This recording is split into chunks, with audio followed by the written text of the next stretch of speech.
he's gonna have, or he's just gonna start. But yeah, dude, fucking, it's like 90 degrees today. I'm not okay with Well, that. it's 90 and humid, which makes it so much worse. If it were just 90 degrees and dry outside, then it would be like, Yeah, it would still suck, but it wouldn't be like miserable like it is now.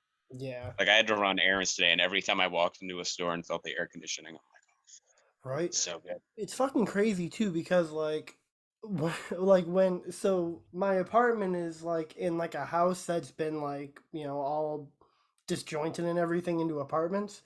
And Yep. so when I walk in to the house, like downstairs, it's super cold. Like it's so nice. And then I walk upstairs and it's just like, oh my god, the fucking heat rises. It's awful. Like descending into heaven.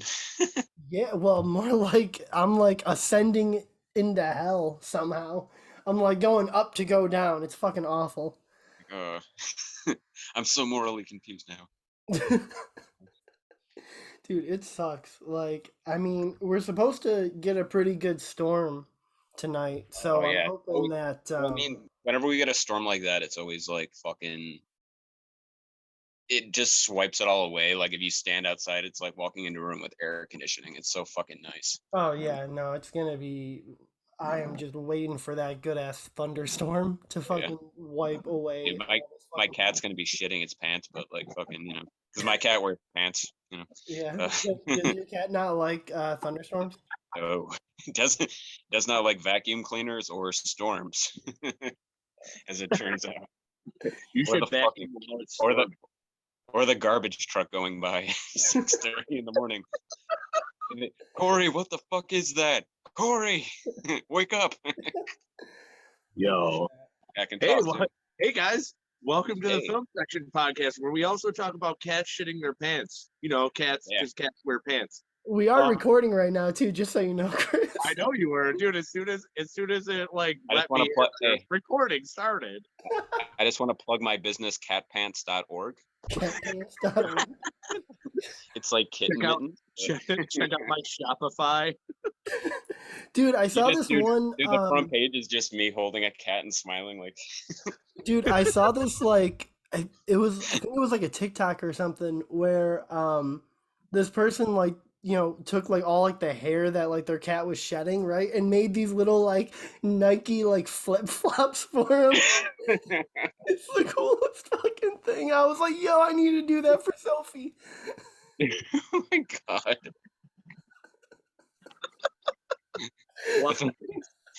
Dude, that thing, it would be like the Ed Gein of cats. It's like wearing its own other like cat's fur.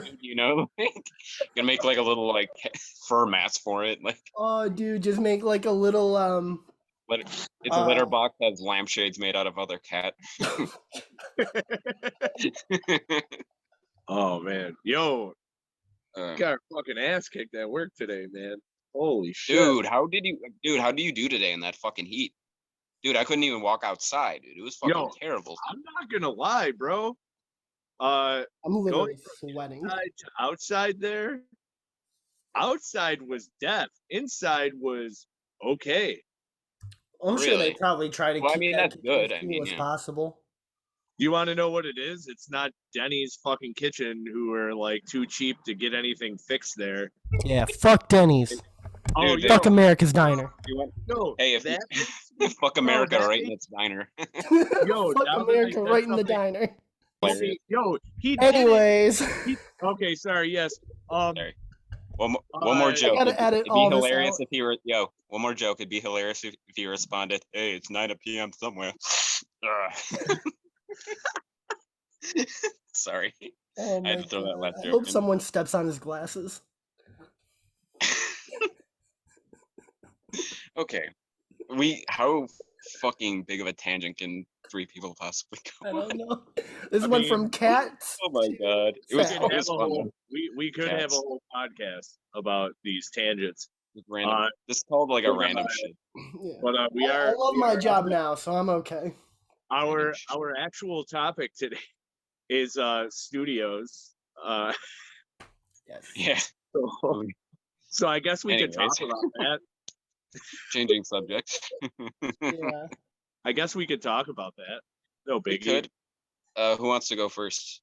I'll go first. No, I wonder what this is gonna Yeah. be. Actually, I'm What saving do they, that one what do for they call it?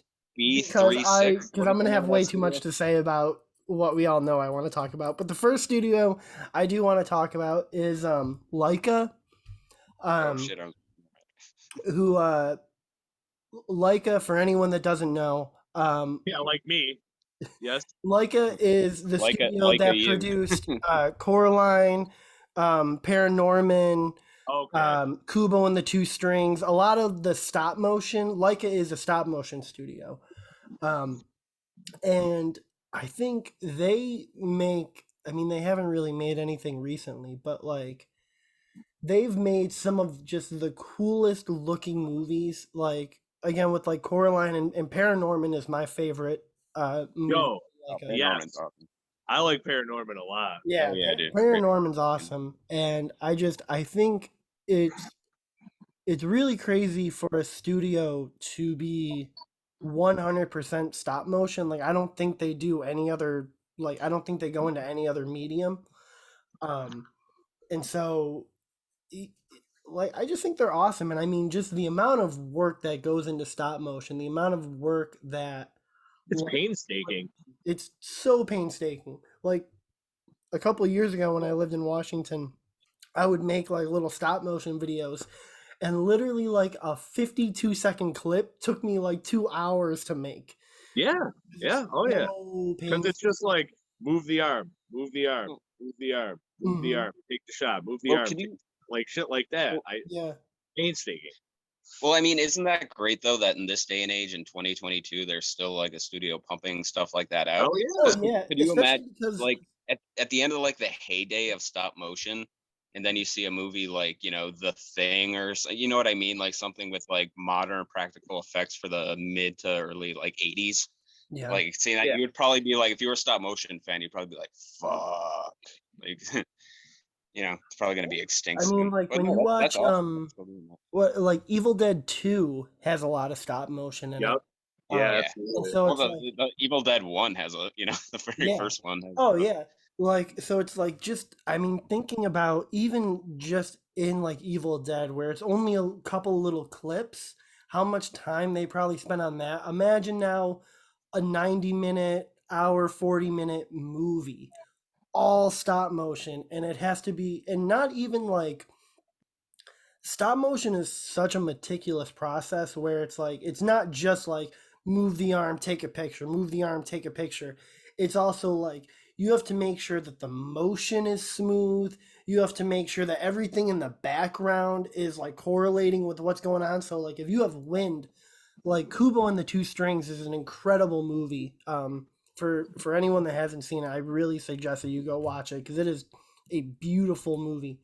um but it's like it's literally about like this kid who I want to say he's trying to find like his mother or something, and um there's all these beautiful swirling scenes with like paper, like little like origami shit. It's a lot of origami in that movie, and there's literally like origami birds and shit that are flying everywhere, and it's just like to really sit back and just like try and I take in think the artistry of all that. It's insane. Hell yeah. well, with like modern day technology though, because you're talking about like an art form that goes from like Ray Harryhausen to Trey Parker and Matt Stone. Oh You know what yeah. I mean? I Like mean, it's it's such a it's still versatile very much an medium art too. form. Like you can do a That's lot in stop motion. You know, you can make it really dark and scary. You can make it really fun and whimsical, and then everything in between. And so yeah, that's why I think Leica deserves Laika. I think they deserve a lot more credit because Absolutely. um yeah, just because the movies that they make and the amount of work that has to go in, I mean those are a couple hour or couple of years of like just a small group of people doing all these little intricate movements, and then not even and that's just filming. That's not even talking about actually making these like little sculptures and stuff too, which is another painstaking process because you have to create an entire city, and like when you watch the sets, a lot of them are like on tables So it's like these, you know, massive, almost like business tables or like computer tables that Yeah. have these like worlds built on them. Um, Yeah. and so yeah, that to me is just it's wild. And so yeah, I think everyone needs to watch like a movies. You know, Paranorman, Coraline, Kubo and the Two Strings. I think it was like a Yeti movie that came out. I think it was called like Missing Link or something like that. It was like a Bigfoot movie that Oh, came yeah. Oh out. wait, I forgot Willow Creek. No, I'm just kidding. No, it's Oh not. God, no, no. The No. Yeti was originally going to be in stop motion. That whole No, movie was in stop motion. but I mean, like, but here's the thing, like, stop. No, but that's the thing. Like movies like Paranorman, like, yeah, they're using a very old form of animation, but they're gorgeous to look Oh, at. beautiful. Yeah, Yeah. I mean, yeah, the story in yeah. that was great too, but like just looking at it, like, talk about like a movie you can just watch around Halloween, like at any fucking point, and just like get into it due to its like atmosphere, Oh completely yeah, unique. it's just such a good movie too. Like Created. that's the other thing is that like not only are these movies like beautiful to look at, but it's just like the stories that they're telling are amazing. You know, Paranorman, you know, is really about, you know, being kind of like an outsider and trying to kind of find your place. And at the same time, it's a zombie movie and an adventure movie and a I mean, witch movie and all it's this like, stuff.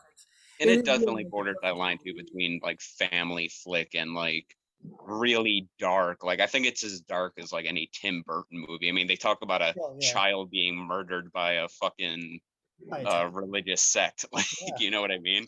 Oh yeah, And she's sentenced to death by yeah, these dude. I like mean, that's judges. You super know. fucking dark. Yeah. Like, yeah, It's and very like they dark. do it pretty much perfectly. You know, Oh yeah, they're able to toe the line between too dark and family friendly.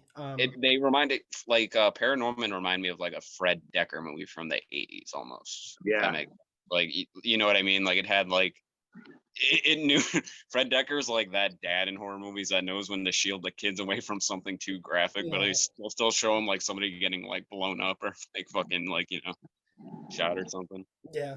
Oh yeah. Um, but yeah, so that's the first studio I wanted to talk about, just because um, Oh, oh, I, oh yeah, dude, I just don't think enough definitely people check talk that about shit out. them. So Never give up on that form of art, dude. Uh, is it me or Chris next? doesn't matter. Whoever talks first.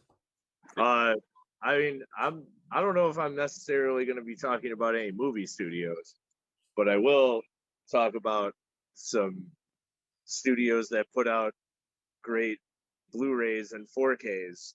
And one of them I want to talk about because I just got one of my one of my favorite movies in the mail yesterday. It is Vinegar Syndrome, and that movie was Cloak and Dagger, which is one of my '80s favorites that has E.T. Young Henry Thomas and Dabney Coleman in it. And man, I watched that last night, and it's the 4K. It looks fucking amazing, and every time they drop a 4K, it looks ridiculous. There's a YouTuber. His name is Films at Home, Mm-hmm. and he always talks about like new physical releases and stuff. He's a really cool page for anyone that collects physical media. But he was talking about how Vinegar Syndrome, like their transfers, like their 4K transfers, are like Dude, up there with like the best. out of this world, bro. Like Criterion levels.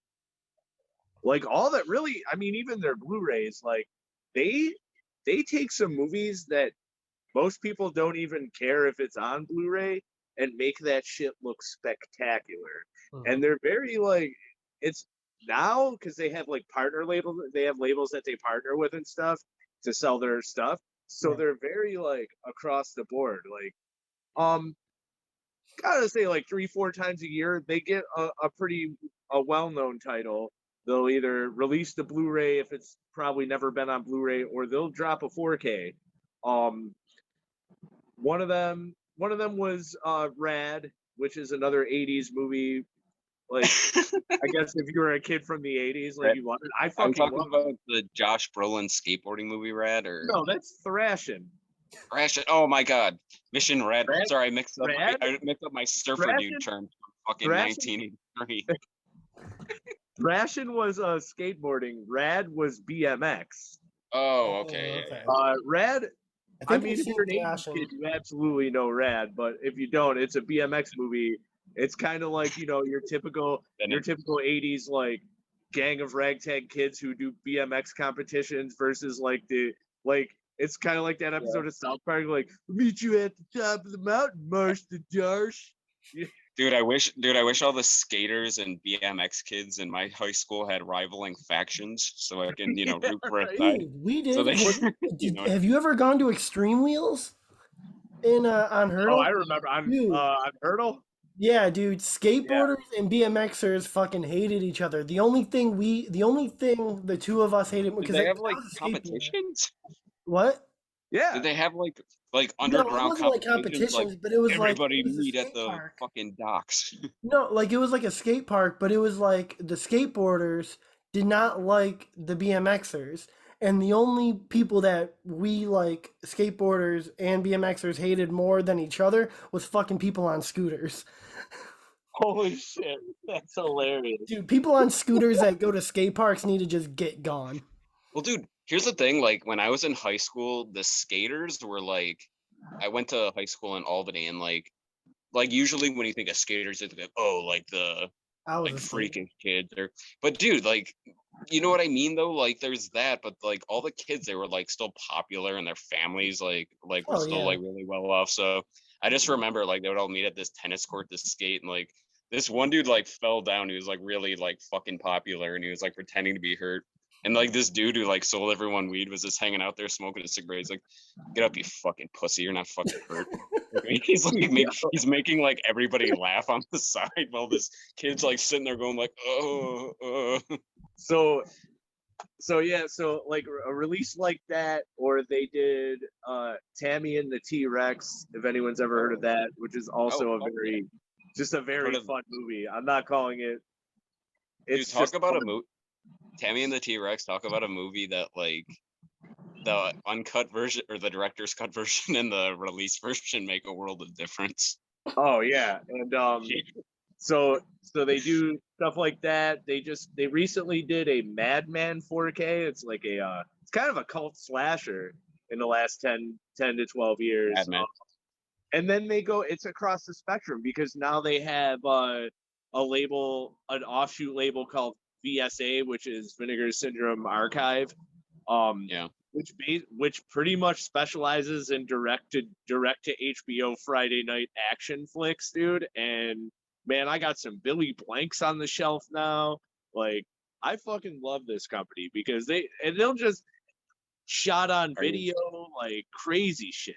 Like shit you never. Huh? Is this your way of telling me I might soon be able to rewatch Slaughter of the Innocents? Well, you can because they already released. I know the DVD's out there, but like the Blu-ray is out there. I have it, and I'm pretty sure it came out from another reputable company. It was either, I think it was Severin, which is also pretty good. But yeah, the Blu-ray's on Amazon, and I believe that's the only Blu-ray of it, so it's probably the Severin one. But yeah, I bought that shit as soon as I saw that was fucking coming out. Like, I immediately jumped on that. I love that movie. Yeah, they put out a lot of like real shit, which I mean, there's a market there's people that love like whatever, like anything. It could be absolute shit and they'll buy it. But they do sometimes they'll come out with movies that you probably never heard of, and if you blind buy it or give it a chance or watch a trailer, you're like, oh, I've never even heard of this movie before. You watch a trailer, it looks fucking awesome. And 9 times out of 10, it's a movie you never fucking heard of, and it ends up being awesome. Like, crazy. Well, I mean, a lot of these companies did that though. Like, they ended up like buying movies based on their late night movie reputation, or like the fact that like people maybe saw it once on cable late at night, haven't been able to find Yeah. it since, and then they see it Absolutely. like sitting on a DVD shelf, so it's which is I mean, awesome. the one their biggest my biggest problem with them is that in their product descriptions, they make every movie sound like a masterpiece. And I've been caught a couple of times. I'm like, man, that sounds fucking sick, and I'll buy it. And I'm like, man, what a piece of shit. But they do a really good job of selling it. But I did. Dude, It was like 2 months ago. They were actually they'll put all their new, they release 4 or 5 titles a month, and they'll put them together, and it's a cheap price to buy them all. So I bought, like, the 1 month I just bought all the titles, and I actually kind of lucked out. They were all pretty good. There's one called Wolfpack, which I had never heard of, and it's either late 70s, early 80s movie about uh a kid moves in, a high school kid moves into the town and starts realizing that the football team, like the stars of the high school football team, are basically treat the high school like they mirror like Nazi Germany, the way they act and the way they is like. it called Evil? Is it called Evil Speak? No, it's called Wolfpack. Oh, sorry. I completely dazed off, and the plot you described was starting to sound like evil. The Clint Howard classic. Yeah, Clint Howard. Isn't Evil Speak the one where he's like a computer nerd and he fucking like gets revenge on them with like computer crap? He gets revenge by turning them into the pigs and slaughtering them. Yeah. Typical Clint Howard. That's just what Clint Howard calls it today. They also released Slaughterhouse, which is a sleeper favorite of mine. It's a slasher. Essentially, it's literally about a slaughterhouse. There's a town with a slaughterhouse, and it's an old man running it, and he has a son named Buddy Bacon, Buddy who Bacon. is I Sounds would like the third Godwin twin. he wears overalls. He makes pig noises. Like, he's kind of like a he's not all there. He's the killer, but he's not all there. But like a Leatherface type. Not a really great movie, but it fucking has some charm to it that you're like, man, I'd watch this again. I think I've watched it twice, and it's not a good movie, but dude, it's good enough. Like, I mean, it's enjoyable for like what you're looking for. But Vinegar Syndrome's super consistent, man. They even there was a movie no one knew about. They found, and it wasn't finished, and they took the rest of the footage, put it together. It's called New York Ninja, and they finished the movie. They finished the movie with the footage that they had, and they had people come in and do dubbing for the voices. So, like, the main character is voiced by Don the Dragon Wilson, and and somebody who you would go to for voiceovers. When you see the credits, you're like, oh shit, look at these voiceovers. And like, fucking, it's just like, that's like going to Steven Seagal for a voiceover. Right. But it was crazy because I was like, I couldn't even tell. And then I'm like, oh shit, they show the credits, and I'm like, Don the Dragon Wilson. I was like, that just made this movie awesome. But like, it's this dude that knows karate, and he inadvertently, like, his girlfriend gets killed by these thugs, and he starts like taking revenge, and then it becomes part of a bigger plot. There's like this weird dude that drives in a limo down by the fucking river and like has people deliver prostitutes to him, and he did something real weird with the prostitutes, but it would like he killed them basically, but it was like super weird. But this movie is crazy, and it is crazy to think that it was unfinished, and Vinegar Syndrome took the footage, made it into a complete movie, and it's fucking entertaining. Like, all right. Right now I feel like they're the most consistent label putting stuff out. Not to take credit away from Scream Factory, but I think they just ran out of things to buy the license to, so now they're doing the Anchor Bay. They're doing the Anchor Bay. That can't be cheap, though. That can't be cheap. Like, to be buying like all these movies. Like, I know people are always like, "Oh, why don't you just get this movie?" It's like, well, it's still very much a business that runs on a budget that needs to, like, pay its. It's like, now they're at the point like Anchor Bay used to be, where Anchor Bay was like the sick in the early 2000s. Anchor Bay was like the sick fucking go-to Chris, for you your just horror predicted movies. the future on this show. But it's like because Anchor Bay is notorious for releasing at least 20 different versions of Evil Dead. Like, Yeah. Well, it ranges from like DVD's early stages to like, you know, like by the time they got absolved by fucking Lionsgate, like it ranges from like the beginning of the medium to like the new beginning of it. I'm pretty sure I still have the Army of Darkness DVD, the one with the DVD, the case that looks like a brown paper bag. This one? Well, I believe that was their first one, but I have one that was like, it literally says Army of Darkness bootleg cut, and it looks like it's the DVD case looks like it looks like a brown paper bag. The slip cover is like, oh, was it? Yeah, I remember that. They had one that was supposed to look like the Necronomicon. It had the two different endings. It had like the alternate shit like that. Where he goes too far into the future. Yes. Yeah. But Vinegar Syndrome right now, I believe, is like pretty tippy top for me right now as far as things go. Especially now they came out with one of my like childhood favorites, man. That Cloak and Dagger movie. I watched it last night. It's still pretty great. Like, fucking love it. Mm-hmm. Fucking love it. Good shit. Oh, your turn. All right. Well, Chris, as I said, kind of predicted what my choice would be for a distribution company / production company, and that is Anchor Bay. Oh shit, yeah, boy! Sorry, that's why, like, when you said that, I was like, you mentioned Anchor Bay was like the precursor to this, and I was like, that's my point exactly. I think, you know. Oh, Anchor Bay is fucking incredible, dude. Anchor Bay. Yeah, they're mostly known for re-releasing forgotten kind of like gems in the horror genre, or you know, genre in general. They were the first. They were really the first to do it. Like everyone else, they were the ones to do it and gave a fuck. Like, you know what I mean? Yeah. Like they would, even like for the most obscure movie, like I pulled it out of my collection while we were talking. There's an awful movie they released called Neon Maniacs, like awful in like a fun way. Yes, exactly. That was like episode 1 of Talking Schlock, baby.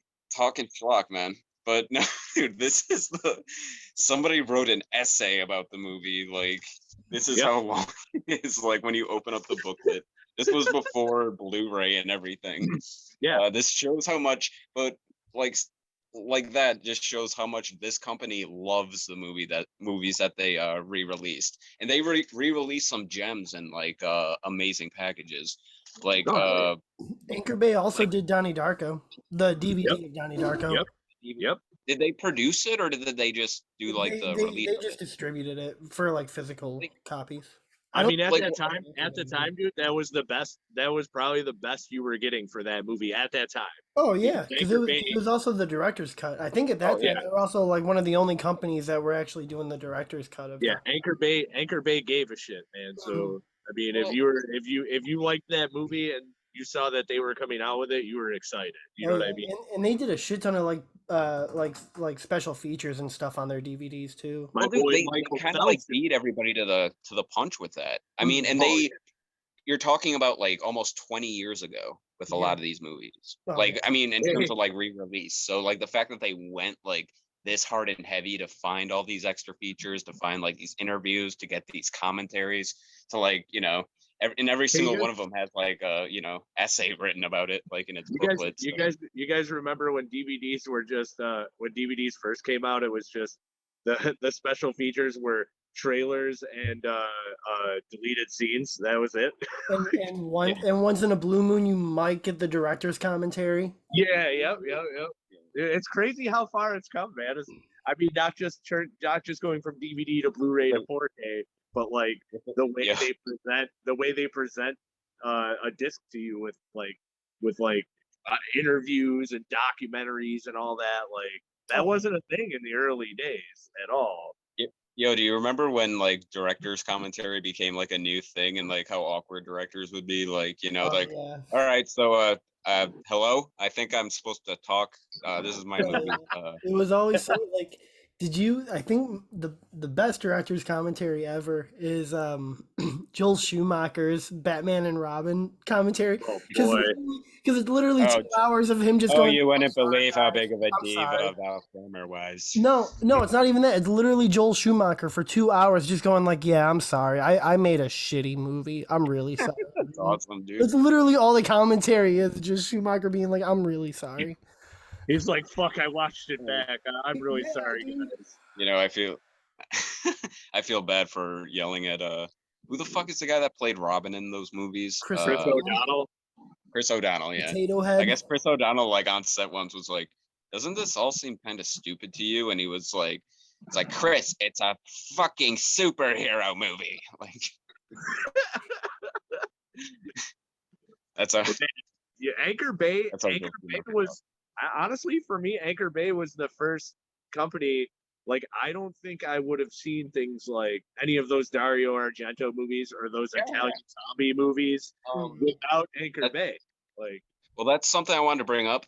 Three of my favorite horror movies of all time I found out about through Anchor Bay and they did this thing where like if you grew up in the early 90s, you'd see like a VHS box, on the horror shelf or whatever, and you would never rent it. But like when you grow up and DVDs become a thing, like, and you go looking for it, and it's like, oh, it's not really there anymore. Anchor Bay specialized in like bringing these kind of like movies back.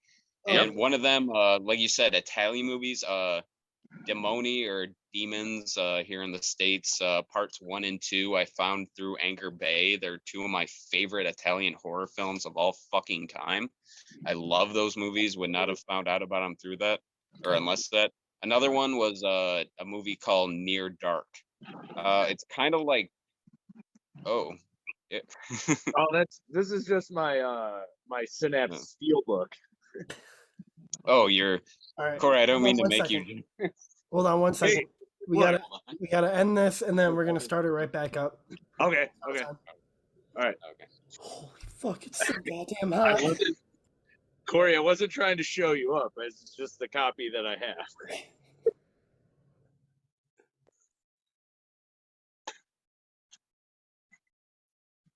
Your audio. Oh, he's muties. Oh, connecting to audio. Okay, there we go. There we go. There you go.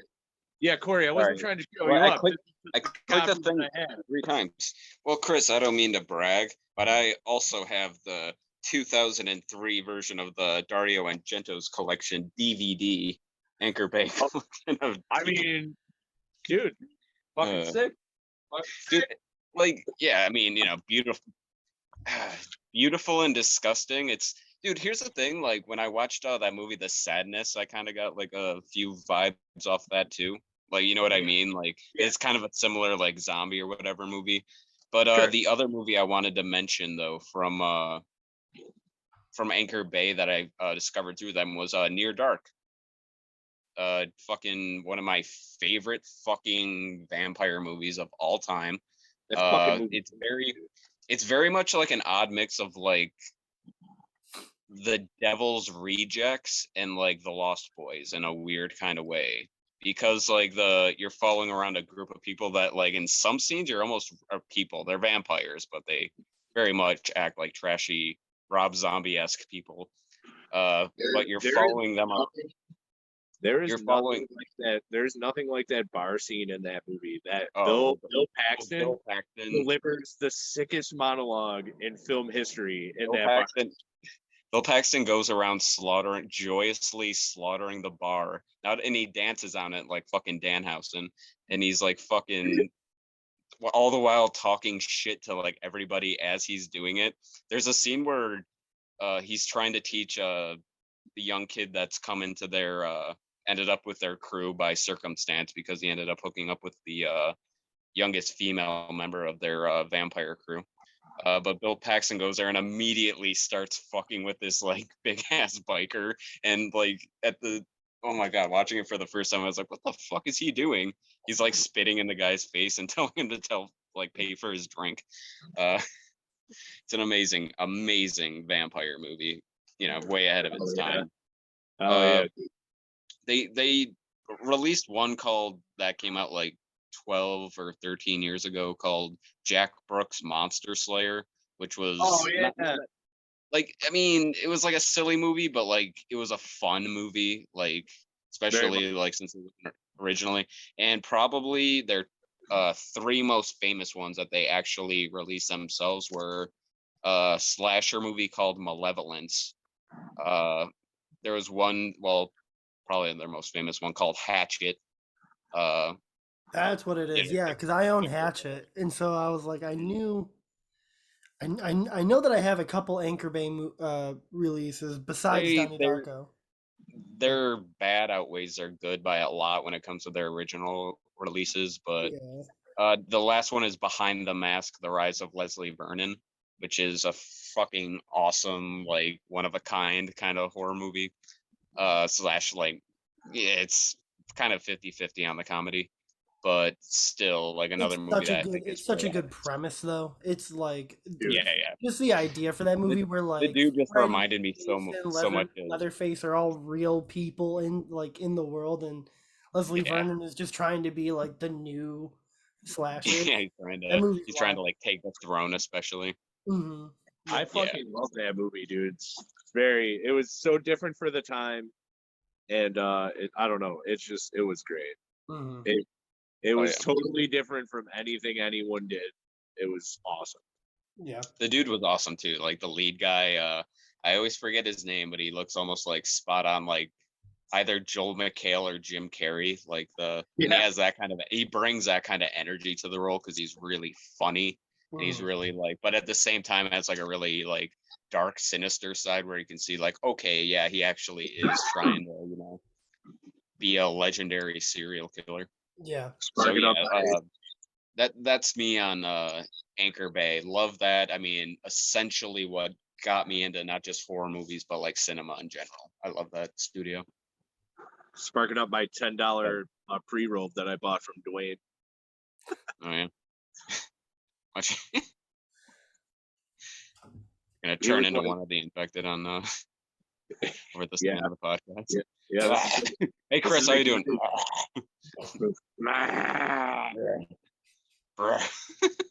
You just hear people screaming in the background. All right, Mark, Mark. you're So up. Mark, you're up next. What are we going to talk about? A24. Yeah, come on. We already know what I'm gonna talk about here. It's A24. Anyone that knows me, anyone that even knows a little bit about me knows that A24 is like my favorite studio. I love most of the movies that they put out. I'm not gonna say all because there are a handful of movies that they have that I don't think are very good. But um I mean literally everything everywhere all at once has now become A24's largest grossing movie. As beautiful it should, fucking movie. because it's Dude, As it's it a, I think really like genuinely it's a beautiful fucking oh, movie. Yeah, it's the it's an first movie I've amazing seen in a movie. while where I was like, damn, this is like a piece of art, not just like a fucking like Yeah. as it should, because like a it's movie. A24's best fucking movie, Yeah. hands down. But It's their best A20 movie. Yeah, um yeah, but it turned definitely in turn. yeah, but A24 is just it's when A24 has become basically the standard for indie films now where Um, I mean, if you just look at their catalog between movies, like Everything Everywhere All at Once, X, that movie that came out in March was an A24 film. Yep. Uncut Gems, Good Time are both A24 films. The Witch and the Lighthouse, Midsummer, Hereditary, all A24 films. The Green All Knight, bangers, son. yeah, All bangers. The Green Knight, A Ghost Story, Rover, like their catalog is so insane, and I recently watched a movie actually the other night called Come On Come On with Joaquin Phoenix. It's a black and white movie where Joaquin Phoenix is kind of taking his nephew like around like New York City while his sister, the kid's mom, is kind of going through some shit.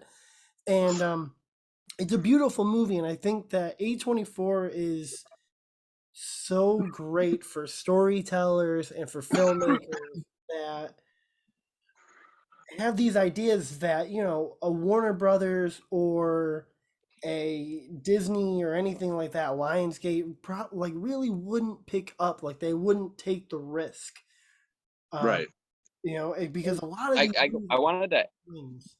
sorry, I just wanted to ask, like, what is their funding like? Because I've never seen, as obscure as their projects get, I've never seen a cheap looking A24 movie. They're Like cheap. they always look like They're cheap but movies. I mean, is that just from like the quality of like director and producer and like everything like that? Because I that's crazy, like that a studio like this, because at least they usually make at least one or two like complete shit bombs, like complete cheap looking like piece of shit Sometimes, yeah, movies.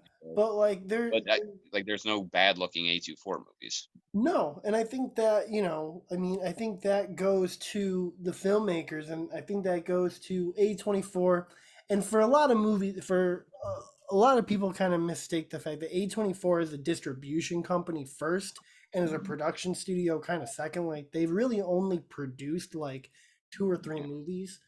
Um, they really are a distribution company and like funding. So, but I mean, a lot of A24 movies are typically around like $10 million, like somewhere in that kind of ballpark. Like their movies are not very expensive, which is why you'll get decent return, which is why most of their movies, handful of their movies, will see a profit because it's low risk, high reward with them, which Well, is, they have to be like one of the most like profitable like companies going today, like in terms of that. oh yeah, I would say probably the only studio, the only indie studio that is more profitable than them would be Blumhouse. But the Yeah. Well, Blumhouse is slowly becoming a Lionsgate in terms of it's kind of They dishing out better, some you shit. know, Blumhouse has been they disappointing. better hope that they better hope Halloween ends is better. I'm gonna go. I'm not saying any like thing like this right now. Um, but I'm gonna be completely done with them if they fuck that up. Their last couple movies, man, have I not. will I will forgive them for their transgression that was Halloween Kills. I'll forgive them for fucking Dash Transgression. Cam if Halloween Ends is good. Because Yeah, if Dash Halloween ends, Cam is the worst fucking Halloween movie I've ends, ever seen, if and I don't say Halloween that ends, it's lightly. a banger, man. I'll forgive. But honestly, man, they like it's been as of late because man, even their lower like distributed shit was pretty fucking good. It's all Like all a lot of the it's bad. A lot of it's terrible. Happy Death Day stuff. I think they did Freaky, which Freaky, was yeah, pretty. Freaky was great. I loved Yeah, Freaky. I thought that was so like much shit, They fun. like do. you know what I mean. Even that shit was hitting. It was hitting on a good level. Like Mm. yeah, they got Halloween, but they also had smaller stuff that was really hitting too. Like it was good, even though well, what's that movie with fucking Jason Bateman? The Gift, right? Yeah, Yeah, that fucking movie is sweet. yeah. Well, I mean, Blumhouse also did. They also did like the Conjuring movies and like the Insidious movies and Oh everything. yeah, Um, the movies that were all the same after the first one. That's Yeah, well, got that's it. the thing. Like there, you can't live off that success for too long. You know what I mean? And Yeah, like you you only said, got they a still couple. they You only still got a they still couple. release some bangers every now and yeah, then, but yeah. I not like the like But I, I like the first Conjuring, but yeah. after yeah, yeah. that, But anyway, Those movies are A all twenty kind of four. Fucking, let's talk about fucking yeah. I was good gonna say time. like yeah. Good Um, time, boy. but yeah, a different A24 emotion. is just it's you know, I mean, A24 fans get a lot of shit, which rightfully they do because I will fully admit, being one of them myself, we are very fucking annoying. But like I will fully admit that I am really annoying when it comes to A24, but I think that it- the movies speak for themselves that Yeah, you know, when you think of Blumhouse, you think of horror, right? When you Yep. think of Disney, you think of family friendly. When you think of Lionsgate, 9 times out of 10, you'll probably think of a horror Like movie. horror action. Yeah. Yeah. But when it comes to A24, you don't have any idea what you're in for when it comes to an A24. Absolutely.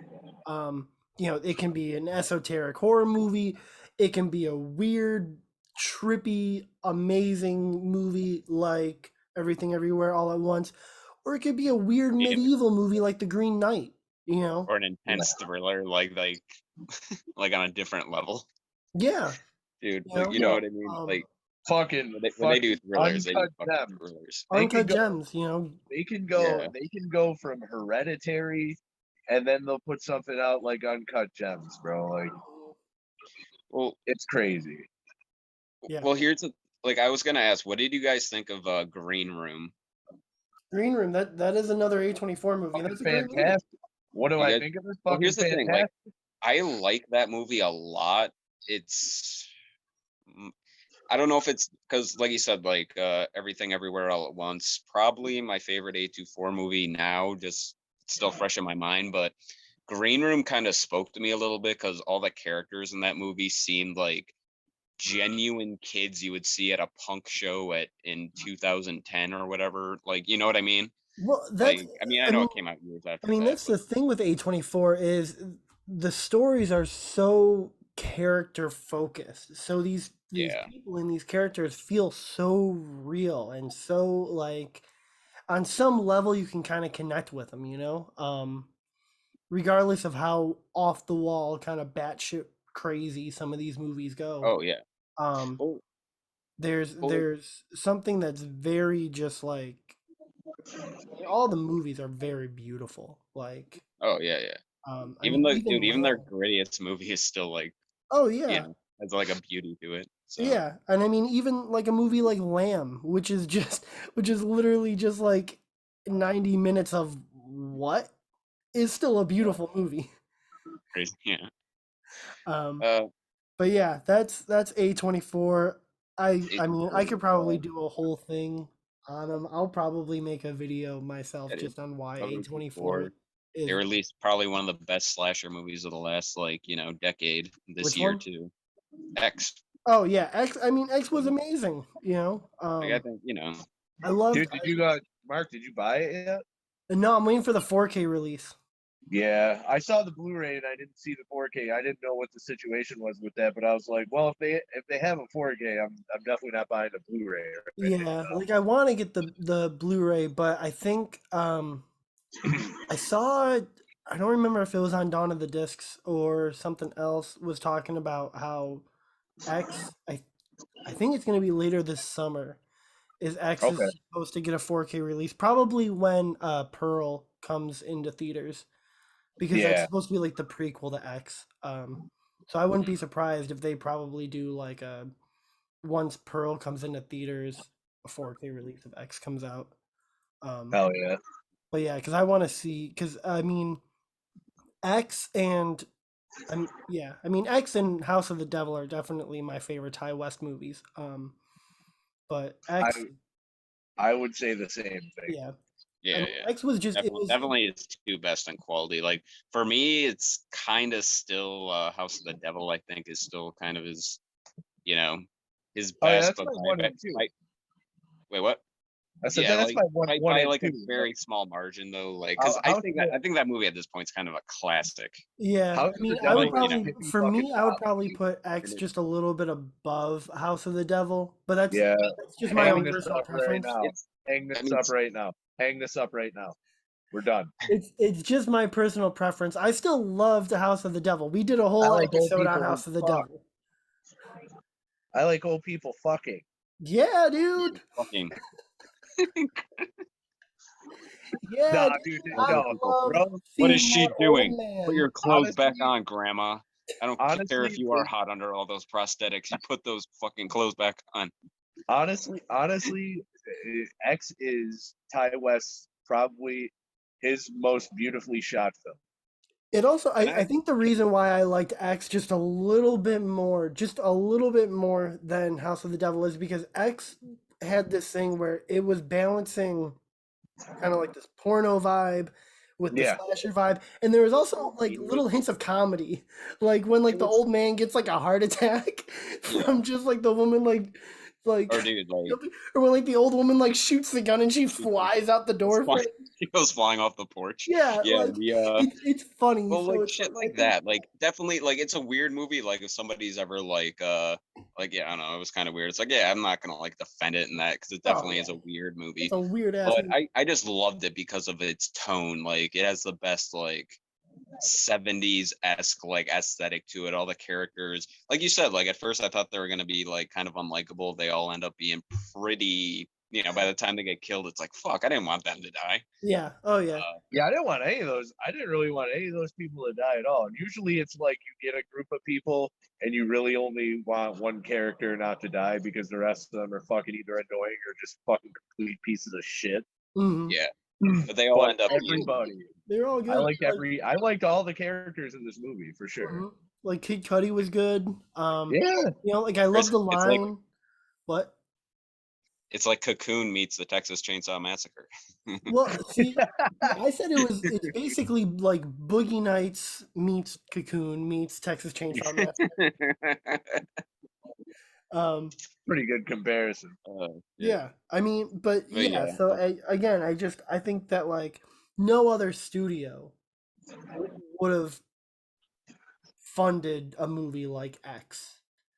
You know, all right. which is why I love A24 because they are not afraid to take chances at all. Mm, Which I think to be that fearless of a movie production or distribution company really says a lot about how they are really there for the filmmakers, which I think is Yeah, something that's yeah. really dying a lot in Hollywood now, especially. absolutely. All right. So do me and Chris have time for like one more? You guys Is have that time like our? for as many as you want. Okay. I really Well, like. I don't know. I don't really have much like another one. want to? So All right. if Here. you want to go, I have that's fine. two. I have two that I'm gonna merge into one because they're very similar studios. They're very Okay. popular studios and whatnot. Okay. Because I had two on my list. I had New Line Cinema and TriStar Pictures, Oh, and I all list right. them just because in the '90s when I grew up, when like I fell in love with like watching movies, like they would release like you couldn't go to the cinema without seeing at least like a handful of their trailers, Mm. Yeah, but they absolutely. released everything. They released complete gold, complete shit, and a million fun, Dude, awesome movies like dude, in between. New Line Cinema is the house that Freddie built. Yeah, Yes. You know? I mean, I Freddie. feel okay. The I house, feel yeah, like hey, it's the house that Freddie that Freddie built and Jason moved into. Yeah. But also Lord of the I Rings will was New Line say Cinema. for this, I feel like we could not right now, but we could wrap this up. Like we could just shout out fucking film All the New companies and Line talk Cinema. about them briefly. You know what I'm saying? Like we could just Yeah, like yeah. rapid fire them. So yeah, New Well, Line, yes. I mean, but fucking here's sick. the thing. Here's what I love about New Line Cinema, though. Like one of the first movies I ever remember seeing is the second Ninja Turtles movie, Secret of the Ooze. Yeah. Like I've been taken to the first one as like a 2-year old, so I don't remember seeing that at all. I remember it on VHS. Mm. But just that old school 90s New Line logo, for some reason, every time I see it, if it's like on an old DVD or Blu-ray, if it's like, every time I see that, I just get memories of like, all right, I'm in for a good time because this studio fucking releases nothing but fun. Yeah. Fuck I yeah. remember I had a VHS copy of The Mask, which was another New Line movie. And I remember Yeah. the VHS copy was all the coming attract or previews or whatever were all New Line movies. Yep. I think Dumb and Dumber was a New Line movie also. Yep. Yeah, no, Dumb and Dumber. Dude, the VHS had the preview for the Mortal Kombat movie from 1996. Yeah. Or They had fuck, fucking 94, right? 94. 95. they had fucking 95? Oh, okay. 95, yeah. they I had know. I they remember had that. Friday. Friday was a New Line Friday? movie. Yeah. Like Friday? like New Line is definitely goated. For Oh, sure. for sure.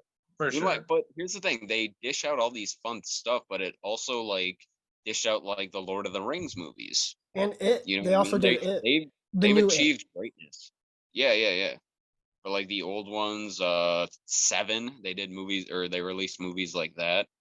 Oh Yep. shit, Seven was a New Again, Line like, movie. I didn't even realize dude, that. your boy, Pennywise, it. Yeah, yeah. Well, yeah, that's what I said. The 2017 and 2019 It were New Line movies. Like I I think that's the quality of a great studio is that they release like kind of like higher echelon movies, but also like take risks with movies that don't always turn out so great. But always when you have that motif when you go into that, like you have all these movies in the middle that are just like pure either fun or at least worth a watch at the very least. Oh So yeah, that's what I love about movies or studios like New Line. yeah. Oh yeah. New Line has a just an expansive catalog of like, again, guaranteed.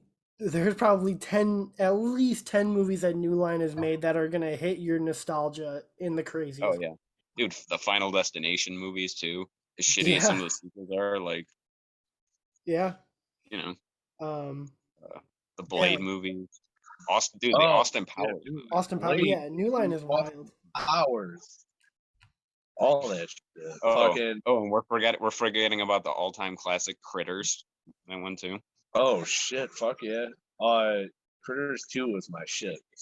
Yeah. I will. As you all know, I'm like a really big fan of action movies, whether they be shitty or not.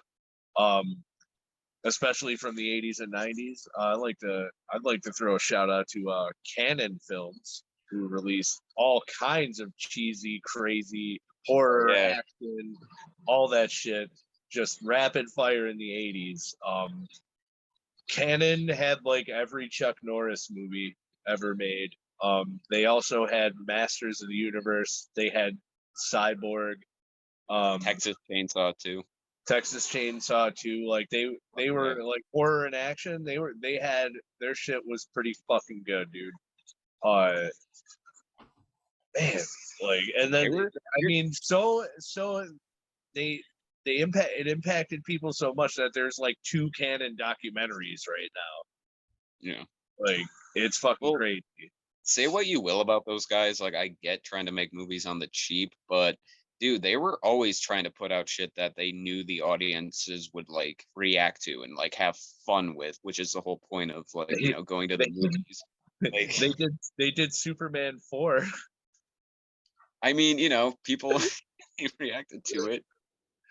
Dude, I mean, but also, dude, like the He-Man movie, fucking like they did a bunch of stuff that was still just fun. They did like the Death Wish sequels, Yep, they They the did a He-Man not handful of saying that Charles movie. that Bronson most of movies, the didn't they? movies were fun, but Yeah, that's what we're talking about. Death Wish. Yeah. He did Death Wish. I think there were a couple other ones. Honestly, one of my favorite. It's weird, but one of my favorite fucking Charles Bronson movies is this movie called 10 to Midnight. It's pretty great. And I don't know, I'm oh, I not like think a huge fan of Charles Bronson, but I mean, Charles Bronson he's Charles Bronson. But Canon perpetually angry looking face.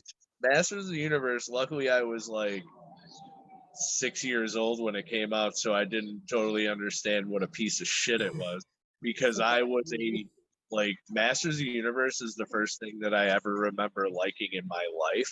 So that being a movie was one of the greatest things that ever happened. And like when I was a kid, I fucking loved it all. I ate it up. Then I got older, realized it was a huge piece of shit that didn't really have much to do with the actual Masters of the Universe, but it has this charm and I fucking love it. Like I fucking love that movie. Dude, it's your Secret of the Use for me. Right. You Like, know you what? know what I mean? Like when you grow up and like it's like, wow, this is not a good movie. But like when you watch it, it's like, well, it has that charm still to it. This I movie Yeah. is love Secret of the Ooze. I Secret of love. the Ooze is like it. It's got It's kind of Vanilla like Ice. Go Secret of the Ninja, go Ooze. Ninja, Okay, go! dude, Secret of yeah, the like I love Ooze. that. I will never stop loving that movie, So regardless of great. how many people shit on it. Secret You know what I mean? So, Secret of the Ooze is like my what the hell my Batman Forever. Like I feel like yeah, Batman Forever is still a pretty decent movie. Like, but you could see where it was going. Like it was going downhill. What with whatever movies they were gonna make after. So like that movie's kind of like my whatchamacallit. I'm high and I forgot what I literally was just I Yeah, I what? it's got a like charm Batman to it. Forever. Yeah, I take it just away. don't Take it like away from Tommy me. Lee Jones in that movie. What happened? I like Batman Forever. I just don't like Yeah. Tommy Lee Jones in that Well, movie. Tommy Lee Oh, he's Jones like definitely my admitted he was least just trying to favorite. match Jim Carrey's energy. Yeah, So Definitely, you know, definitely my least favorite character in that movie yeah. because everybody else is like Jim Carrey kills it. I think. I Val think Jim Kilmer Carrey. does a really good job as Bruce Wayne. And yes, yeah. absolutely, Val Kilmer's absolutely. awesome. But like you said, like you brought Stop up saying Batman that. Forever. Well, dude, you brought up Batman Forever, and like only in recent years have I seen people being like, "Well, it's not that good." It's like, are you fucking kidding me? I grew up on this movie. It's a fucking. Fuck yeah, dude. It's definitely hokier than the first one, but the first one in itself was still like a very uh comic-y, like kind of as dark as it was. Like it wasn't Very like over The the Crow top. where it was like that Hey, dark. But hey, guess what? Don't worry. In part 3, they brought back Casey Jones to not be Casey Jones. Isn't that fucking awesome? they brought him back to babysit a bunch of Yeah. a bunch of a bunch of Japanese warriors from feudal Japan. Yeah, the third Ninja And Turtles. he So teaches them the wonders of bad. playing hockey and dancing at bars. Which is awesome. So bad. Yeah, the So third Ninja Turtles bad. movie is not good. I like the Like, first two. I do not like that third one. like, But they like, brought fuck back Secret Corey of the Feldman Ooze. for the third one. Secret of the Ooze is a goddamn classic. Yeah. Like, Secret. Yeah. Part 3 actually makes Secret of the Ooze a better movie just by Also, being part 3. Yeah. Part 3 is the fucking it's the worst of that trilogy, but I don't know, like every 10 years just revisiting it just to enjoy how dumb it is. Like when you're a kid, you don't notice how much worse the animatronics are on the Yeah, I was gonna face. say the animatronics look like fucking doo doo. Yeah, It's I've watched and dude, so like many. I've watched so many documentaries, and they talk about how with each movie they went cheaper and cheaper on the animatronics and the suits.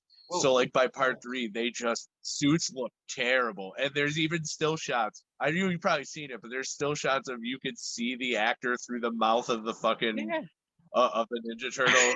Like, Um, all right, it's so so creepy, dude. Dude, it ruins your childhood. You see like Donatello go up and just like all right, so we only got 10 minutes left.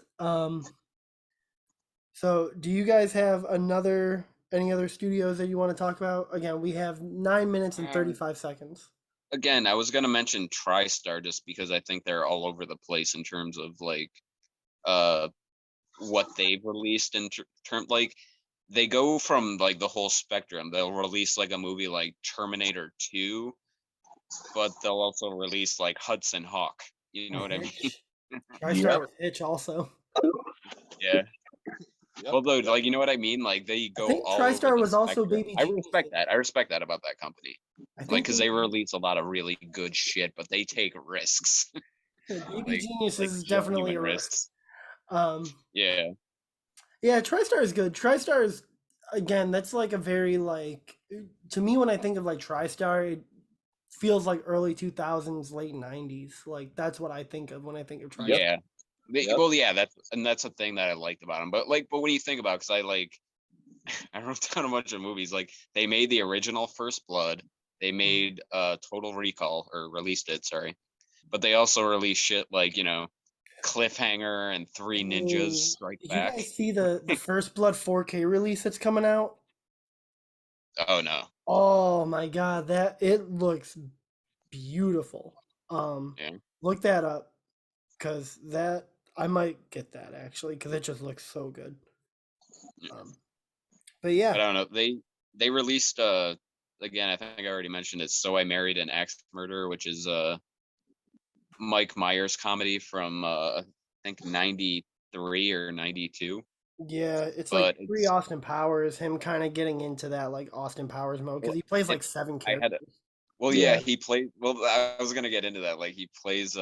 He uses the fat bastard voice for his dad in that movie, and I can relate to the movie because I had a big head as a kid. Like, I think my head was like the same size it is now. Only had like a 5-year-old body. Yeah, I had my brother told me I had a Jason Voorhees head. But no, my dad would be like, whenever I'd be like sitting in front of the TV, my dad would be like, "Head, move." Oh my god. Oh my god. Yeah, Um, I yeah. have a connection to that movie. It's a very funny movie, though. Nobody's ever Guys, seen it. guys, I just want to show you a couple of cool things real quick that I was very excited that I got today. And one of them is this. Werewolf by Night, Nice. Marvel. Damn. These are books from the 70s, and like I don't know the art. How much? Wait, how much was that? 70. It was $18. Oh.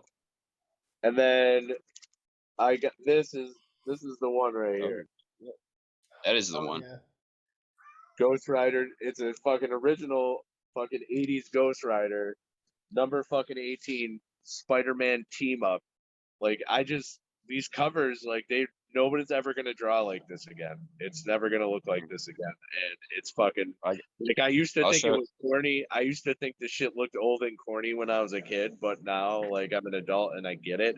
And it's fucking amazing art that you're never going to see ever again. Like unless you have like some of these.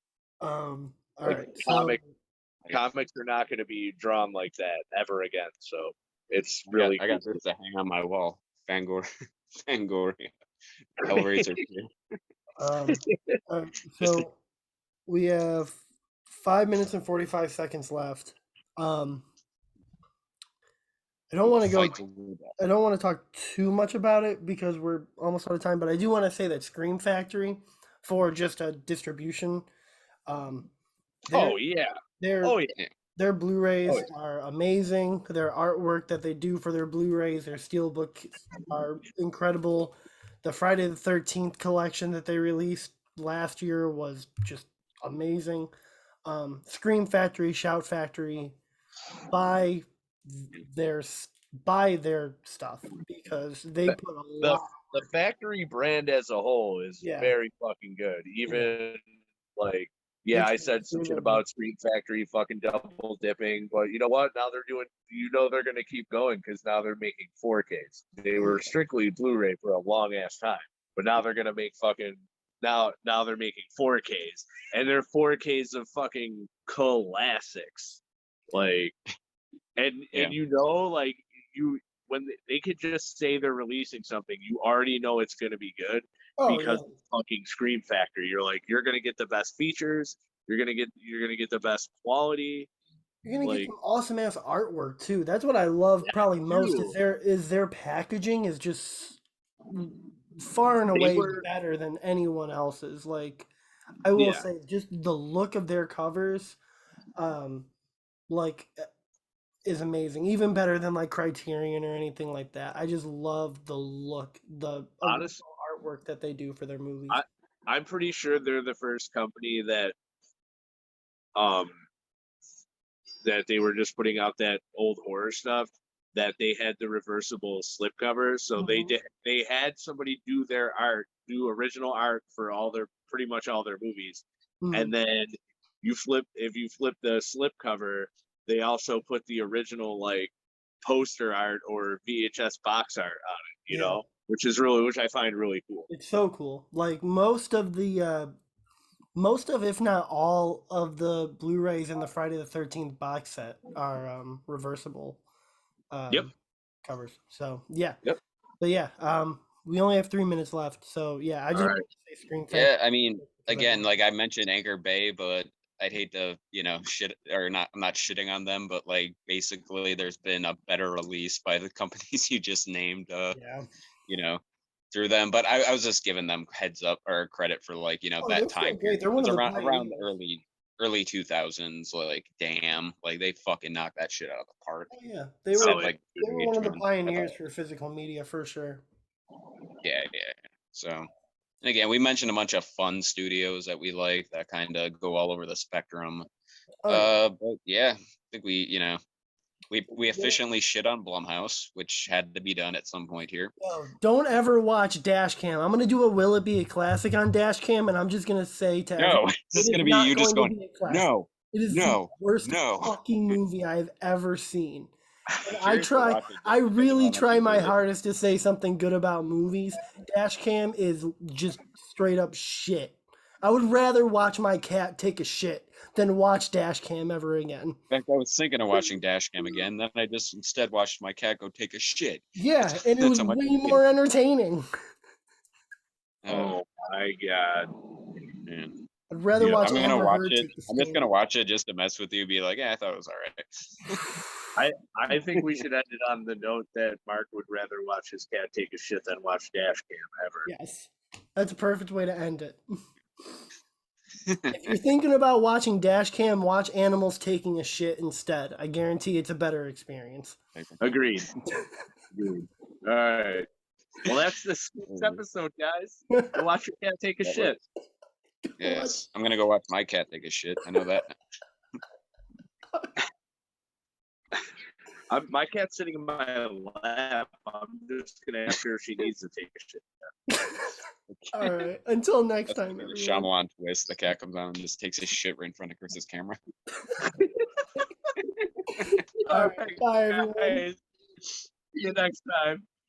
Yeah.